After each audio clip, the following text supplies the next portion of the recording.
అంతర్జాతీయ స్థాయిలో పేరు ప్రఖ్యాతులున్న సంస్థలు రాజధాని అమరావతిలో పెట్టుబడులు పెట్టేందుకు ముందుకు రావాలని మంత్రి నారాయణ పిలుపునిచ్చారు. అమరావతిలో నిర్మిస్తున్న విట్ ఎస్ఆర్ఎం విశ్వవిద్యాలయాలను మంత్రి నారాయణ సిఆర్డీఏ కమిషనర్ శ్రీధర్ పరిశీలించారు. నిర్మాణాలు జరుగుతున్న తీరును అడిగి తెలుసుకున్నారు. ముందుగా నిర్ణయించినట్లు జూలై 19న విట్ తరగతులు ప్రారంభిస్తున్నట్లు మంత్రి చెప్పారు.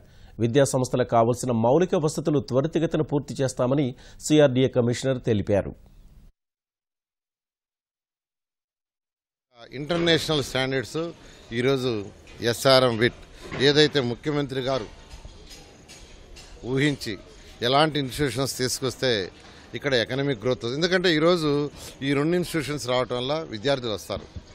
వాళ్ళకి కావాల్సిన హాస్టల్స్లో వాళ్ళకి కావాల్సిన ఫుడ్ అంటే మళ్ళా దానికి సప్లై చేసేవాళ్ళు, వాళ్ళకి ఉద్యోగాలు రావటం, ఇలా ఒకదానికొకటి లింకు అన్నీ. ఇప్పుడు ఇక్కడికి విద్యార్థులు కొంతమంది డే స్కాలర్స్ వస్తారు, వెరీ ఫ్యూ, వాళ్ళకి ట్రాన్స్పోర్ట్, ఇలా ఒకదానికొకటి లింక్ ఉంటాం.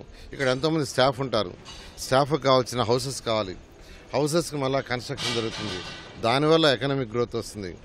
ఎవరైతే స్టాఫ్ ఉంటారో వాళ్ళ పిల్లలకి ఎడ్యుకేషను, వాళ్ళ పిల్లలకి హెల్త్, అందువల్ల హాస్పిటల్స్ కావాలి, స్కూల్స్ కావాలి. ఇలా మల్టిప్లై ఎకనామిక్ గ్రోత్ కావాలంటే ఇలాంటి ఆర్గనైజేషన్స్ రావాలని ముఖ్యమంత్రి గారు ఆదేశించారు. దాని ప్రకారం ముందుకు తీసుకుపోతున్నాం.